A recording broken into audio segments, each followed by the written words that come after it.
Hello, everyone, and welcome to episode 3 of Elden Ring Lore Explained. In the last two episodes, we talked about the age predating the Erd Tree, which I'm calling the Age of Stone, and then the actual age of the Erd Tree itself. Now it's time to talk about the most significant event in the timeline, the Shattering, and then I would call the time after that, basically the time that the game takes place in, as the Age of the Shattering. So, this, of course, is the most consequential event in the entirety of the world's timeline, the Shattering of the Elden Ring. Now, the events that all kickstart this, I believe, are Ranni's conspiring with the Black Knife Assassins. So, I believe that the Black Knife Assassins already existed. They were already a group of people that wanted to take the Rune of Death, bring death to the demigods, have beings that would live within death, basically create the undead.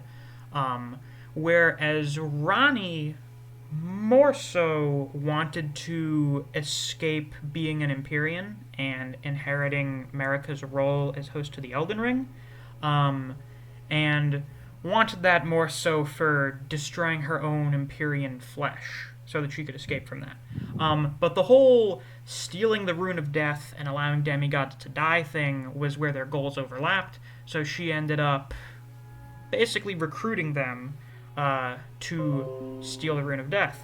Windows security is reminding me once again, for some reason, that it didn't find any viruses. That's great. That's lovely. I love when they do that. Good to know I don't have any viruses. Awesome. Nice.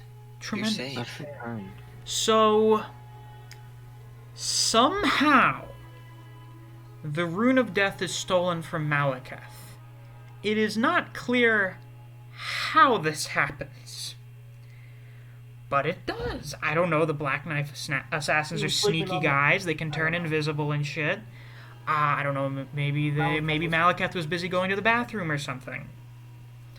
We know that he basically contained the Rune of Death within his sword, and his sword is kind of like broken and chipped, so it may be possible that they literally like broke off pieces of his sword to steal the power of the Rune of Death. Because the Black Knife Assassins all have their black knives that are all capable of killing the demigods. So they were able to spread the Rune of Death amongst themselves somehow. The Black Knives still exist, so I guess killing the demigods is still possible and present. But, Malekith has the rest of it.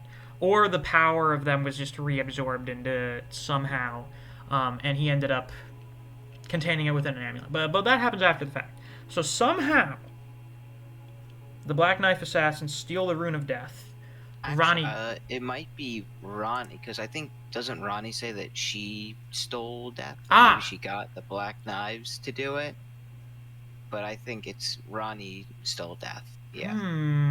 Stole the Rune of Death. Considering Ranni seems to get around quite a bit, she was one of Marika's stepchildren, so, I guess getting to it would be easier than just for some random guys that we are capable of killing when we encounter them.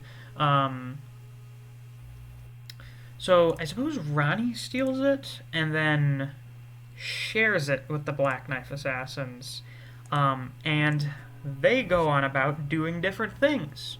So the Black Knife Assassins kill Godwyn. Godwyn is the first of the demigods to be killed in any way. They've all been immortal and unkillable since coming into existence. So a demigod getting killed for the first time is a pretty big deal. And it seems like it was the intention of the Black Knife Assassins to kill Godwyn for the purpose of... they wanted to create the Curse Mark of Death, yes? The Mending Rune of Death. Yeah. Which would be used to return death to the Elden Ring, return destined death to the Golden Order, so no one would be immortal anymore. And We could have a world with death as a restored natural force in the universe. However, this did not work out because Godwyn was not the only demigod to die. Someone else, very conveniently, died at the exact same time as Godwyn. What a coincidence. Maybe? I'm not really sure if that's coincidental or not. Because at the same time, it seemed like Ranni killed herself. She probably used one of the black knives as well. Not the assassins, but like literally one of the knives that they used, and killed herself. So 2 demigods died at the exact same time. And as a result, the curse mark of death was split in half. One was put on Ranni, who died physically, and one was put on Godwyn, who died spiritually. So Ranni's physical body died, but her spirit still endured. And that's why she's able to possess the doll that we talked to her in.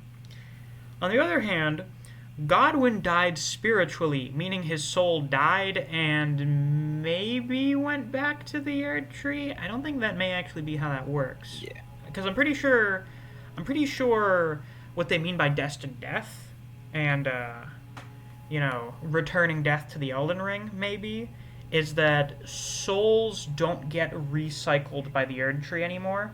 People just die. Yeah.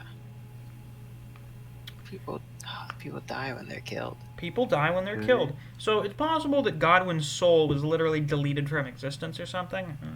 Or went to some, actual real afterlife and wasn't just being recycled by some big god tree. But that means his body was still alive. And that there is a zombie Godwyn somewhere. His body was buried beneath the Erd Tree in the Deep Root Depths. I think that's the name of the area. The Nameless Eternal City.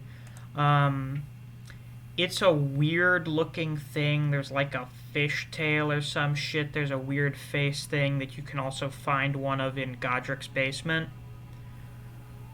I don't know what the deal with that is. Maybe his body turned into that or something. I don't know. It's a weird thing. But I guess it's still alive, but Godwyn's asleep right now. We're able to go into his dream and we can fight the Lich Dragon Fortisax.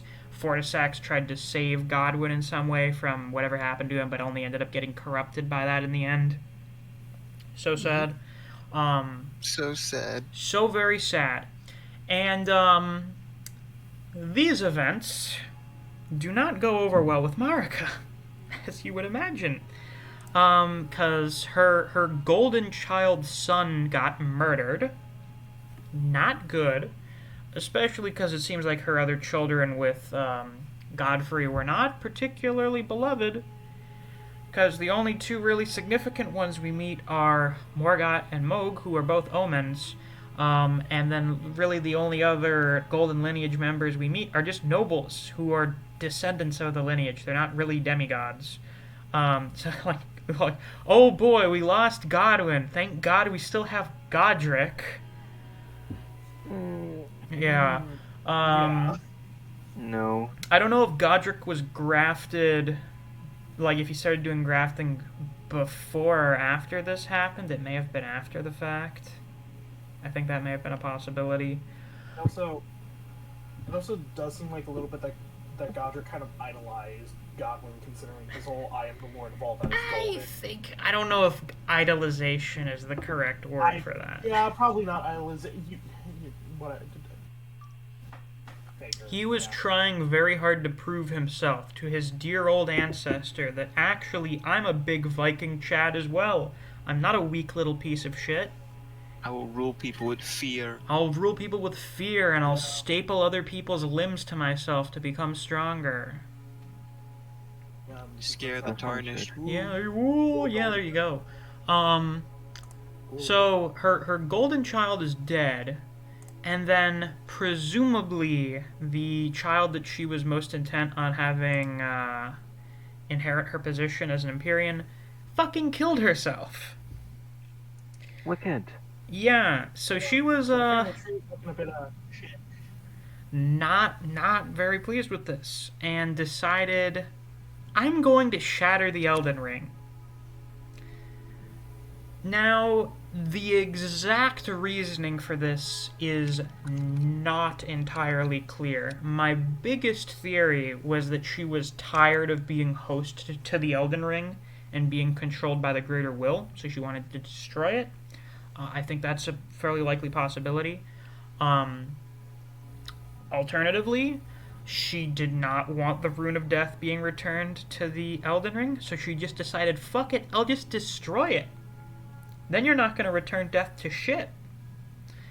And then the last possible theory was that this whole Elden Ring business has pretty much destroyed my entire family, so I'm going to destroy it. I think the first two are more likely, because Marika seems like kind of a heartless bitch for the most part.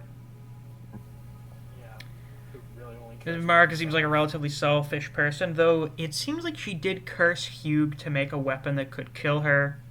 That may have been part of the whole wanting to be freed of the greater will's control thing. So she shatters the Elden Ring, and then Radagon tries to fix it. I imagine, in like a funny sitcom scenario, Radagon is like hanging out in the back of the body's consciousness or whatever. He's literally in the back of the mind. I don't know, watching football or something. And then he comes back, done doing whatever he's doing. Hey, honey, what's going on here? What the fuck?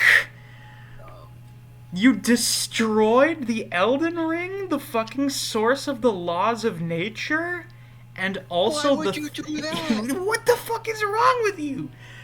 The thing that I use to claim the title of Elden Lord that makes me God King of the universe? You stupid fucking bitch, why would you destroy it?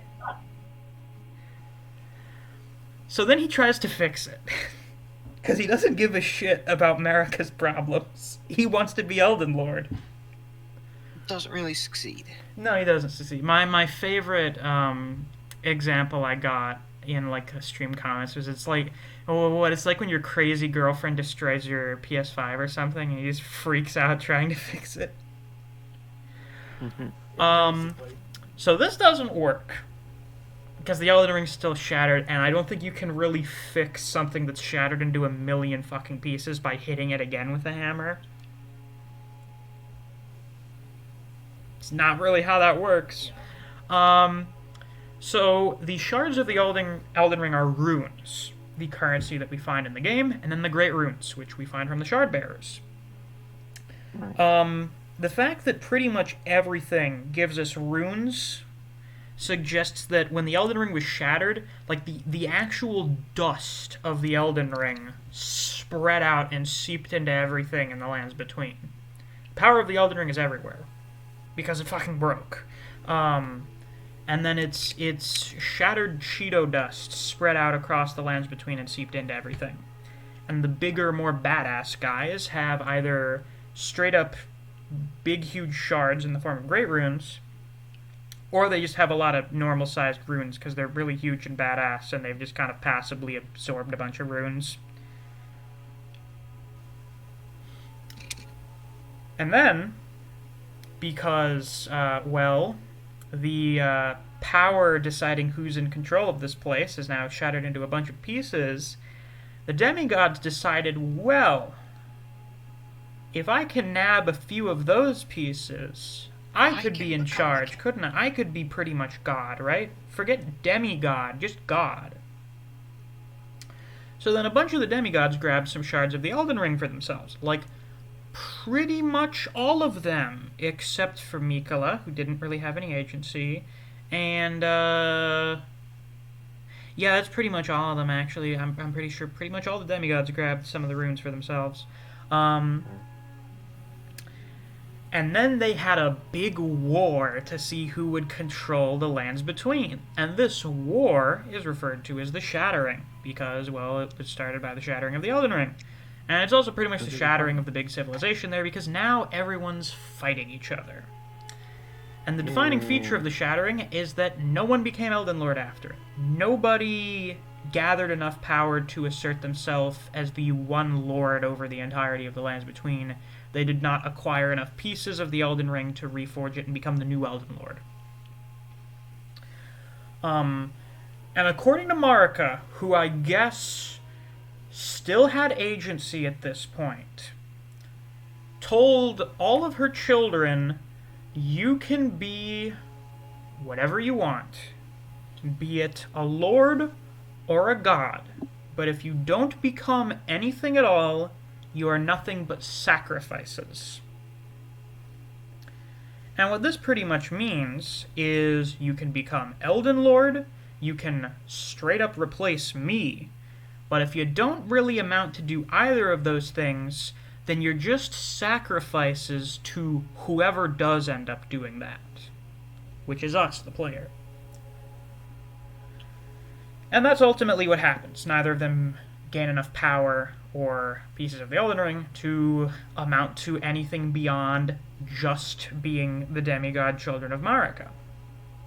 So to give kind of like a quick summary of all the major events that happened within the Shattering. First off, Raya Lucaria seals its gates. The Academy sees this shit happening, and they're just like, nah, I don't want anything to do with that. Close their gates, seal off the entrances, have literally nothing to do with the Shattering. Plus, Radagon are been, they're broken after Radagon left. Yeah, so. Rennala's been reduced to like a shell-shocked shit. Yeah, she's just kind of floating around in the library, not doing anything. So it's not like their leader's gonna be particularly helpful either. So they were just like, not having anything to do with that shit. There's a really big war in Leyndell. There's a huge battle. There's a big fight, presumably over who gets to stay in Leyndell. For the most part, it seemed like they were just kicking Godrick out, because they were like, this fucking loser, get out of here. Get the fuck out of here. His armies attack Leyndell, he tries to take it over, it doesn't work out. Can't even breach the inner walls of the city. I'm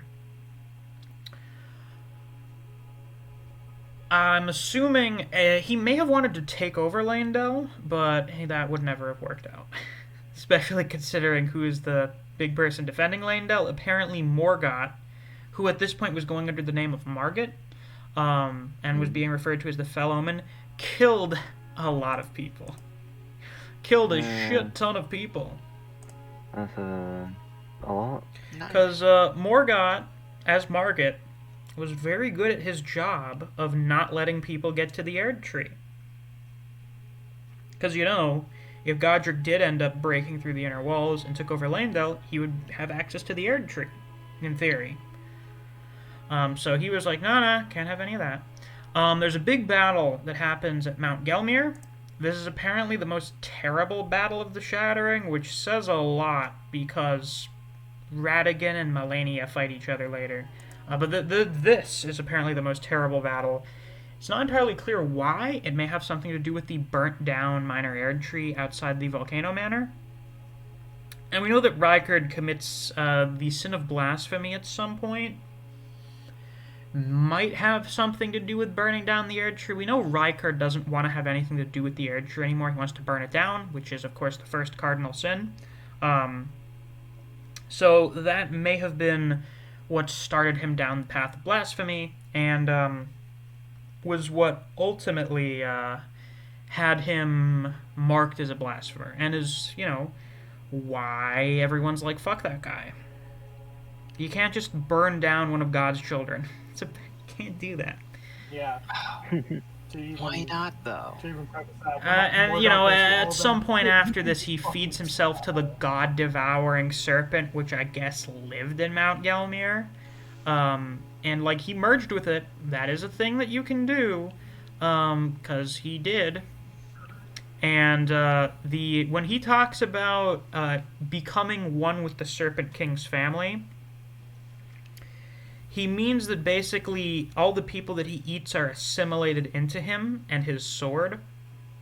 all the wriggling shit coming out of his body and the blasphemous sword are all champions that he's eaten.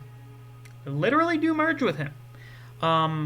Presumably the reason Rykard was able to maintain a degree of sentience and autonomy despite being devoured was, well, he's one of the demigods, and he had a great rune. So, he was strong enough to maintain his self after being devoured. Then, Malenia does her thing. She fights Godrick at some point, kicks the shit out of him. According to the big sword we find outside Stormhill, he was, on his knees begging for mercy.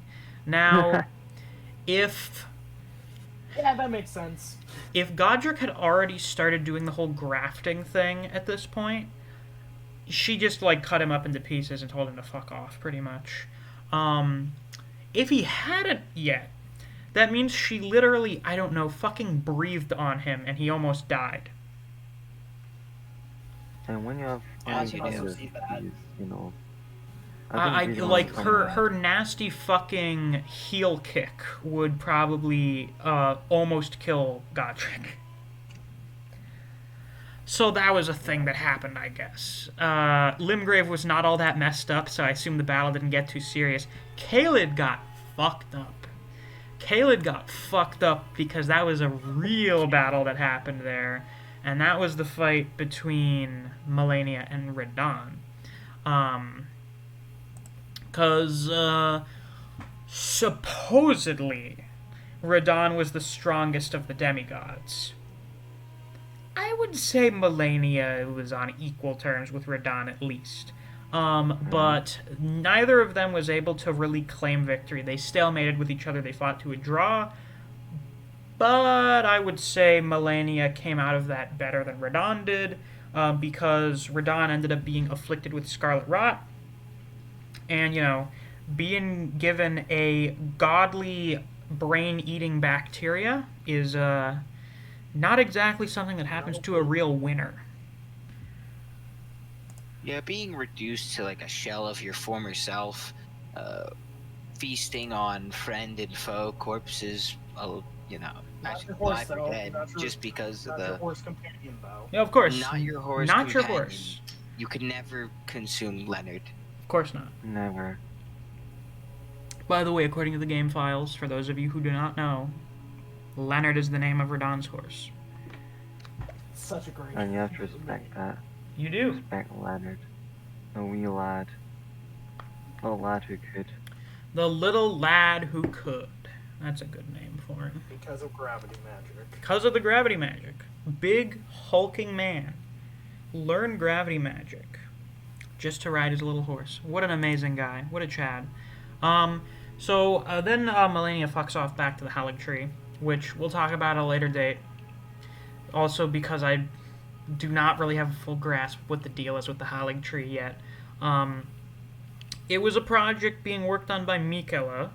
Speaking of, Mogh steals a great rune, as he does. I guess he climbed his way out of the sewers beneath Leyndell, where the royal family would throw all of the omen babies, and stole Miquella, who was a literal child. And he's probably Awesome. It's the fucking anime bullshit where it's oh, I'm actually 6,000 years old, despite looking like a 6-year-old. Yes. Because Miquella is an Empyrean, and Mogh wanted to create his own dynasty based on his omen blood. Because unlike Morgott, who viewed himself as a cursed being, and that being a bad thing, Mogh was fuck yeah, I'm a cursed being, I have fucked up evil blood, I love this shit, I'm gonna start my own dynasty. I'll become the Omen King. Not, even though Morgott is already the Omen King. Or did become the Omen King. So, Mogh steals Miquella, you actually see this in the opening cutscene. And he leaves off to his temple in Nokron, to do the various fucked up things that happened to Miquella.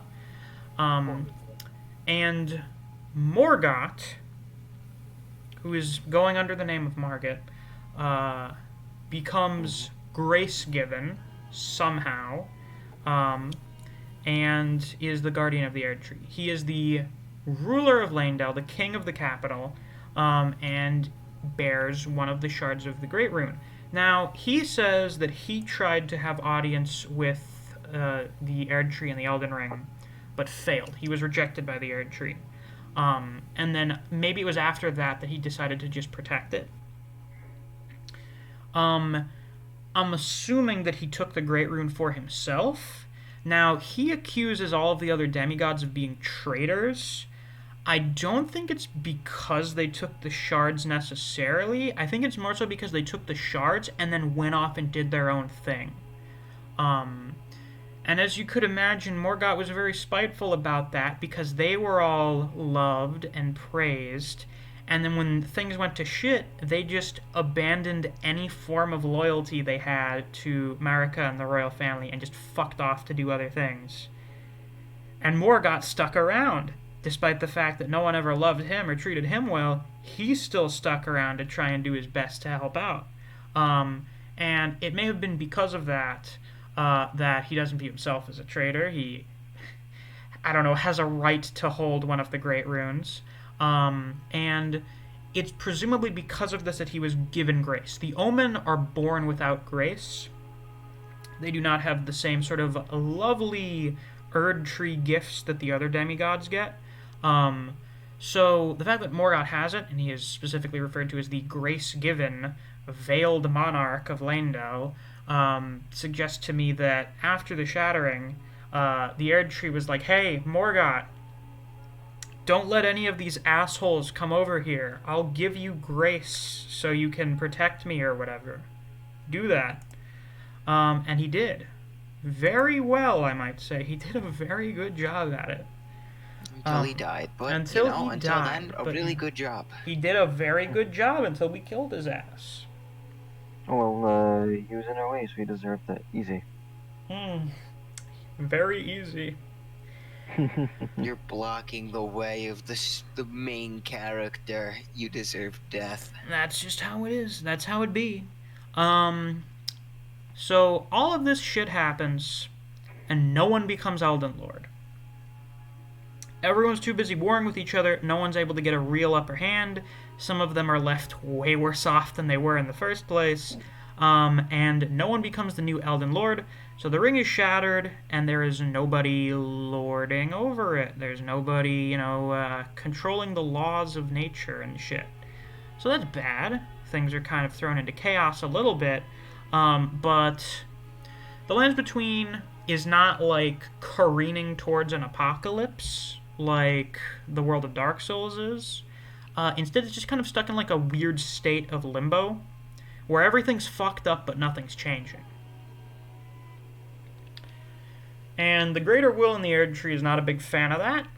If things aren't going to change, they at least have to be in decent condition.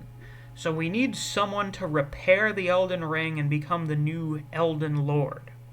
But all the demigods are not doing that. I doubt any of them are going to, go around and fight each other to get the other's great runes and fix things, even though Malenia could totally do that, really, honestly. I think it's more of everyone has stalemated each other, and allegiances have been made amongst everyone giving grace, and so that is when the Greater Will decided to reach out and find people that previously did not have grace, the Tarnished, give it to them so that they are a neutral factor. This is true, I suppose. I mean, you are unbiased. Yeah. You just go everywhere and kill anything in your way. Yeah, the demigods all had their own things that they planned on doing.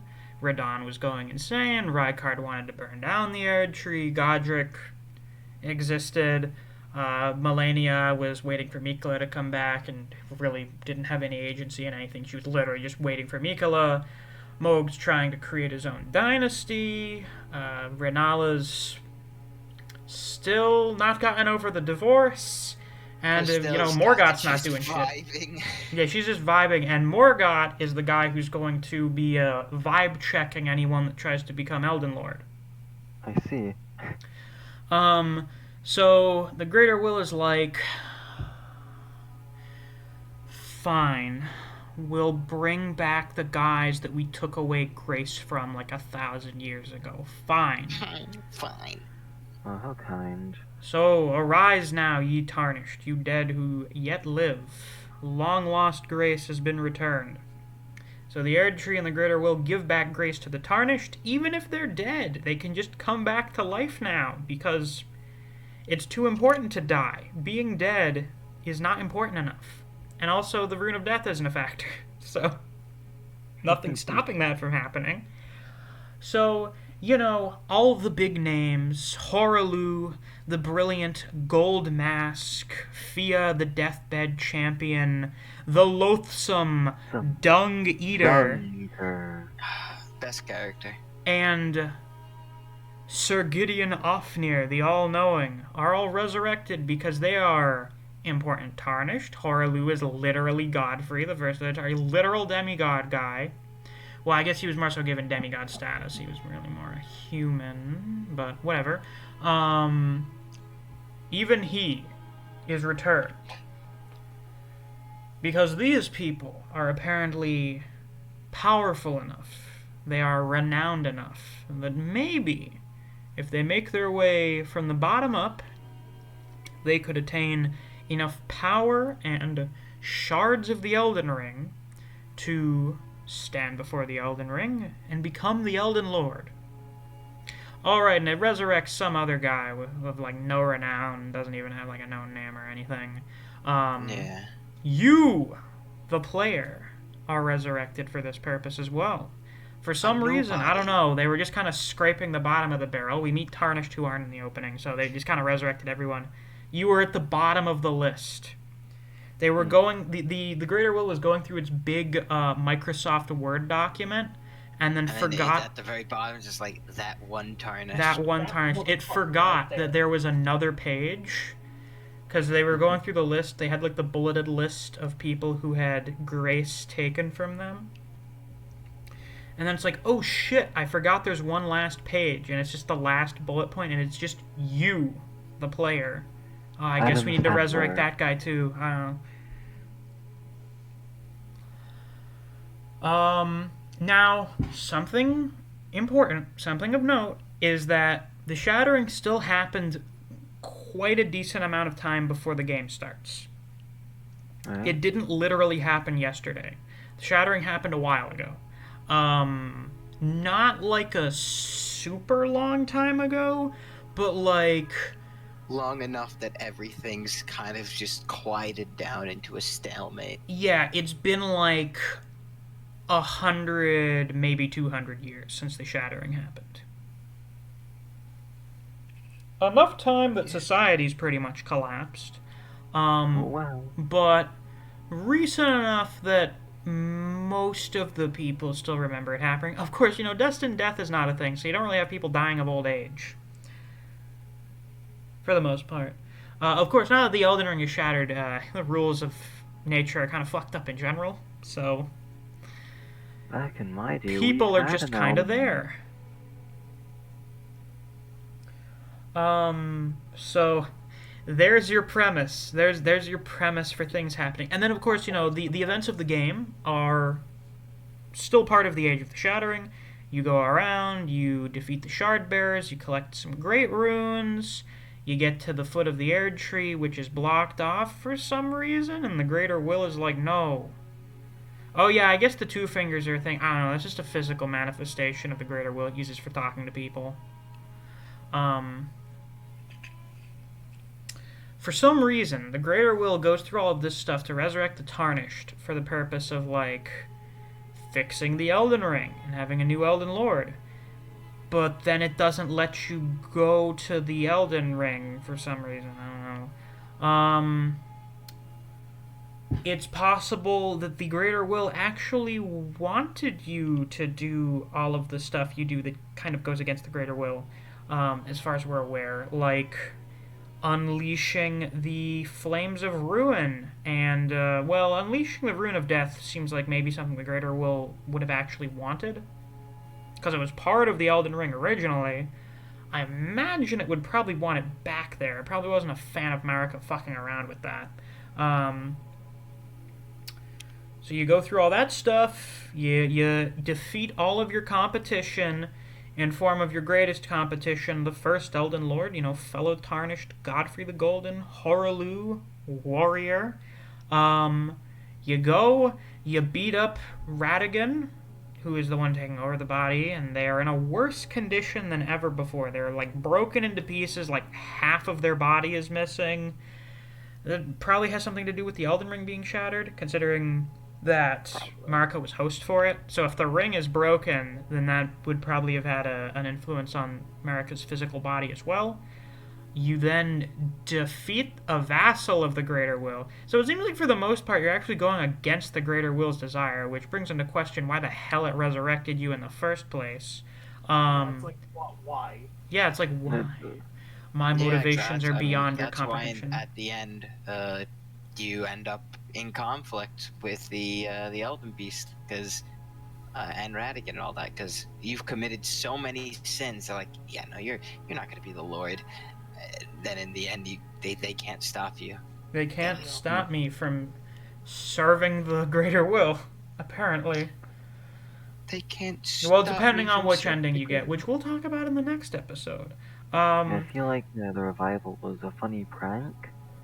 And it went a little too far. I don't know. I assume some of you in the comments have a theory as to why the Greater Will would resurrect the Tarnished, only to then not let them do what they were resurrected to do. What does Driver say about the worm? It's like their methods are unknown or some shit. Oh, it's the fucking reverse flash. My motivations are beyond your comprehension. Yeah, no, I have complex motives. Yeah, I have complex. Yeah.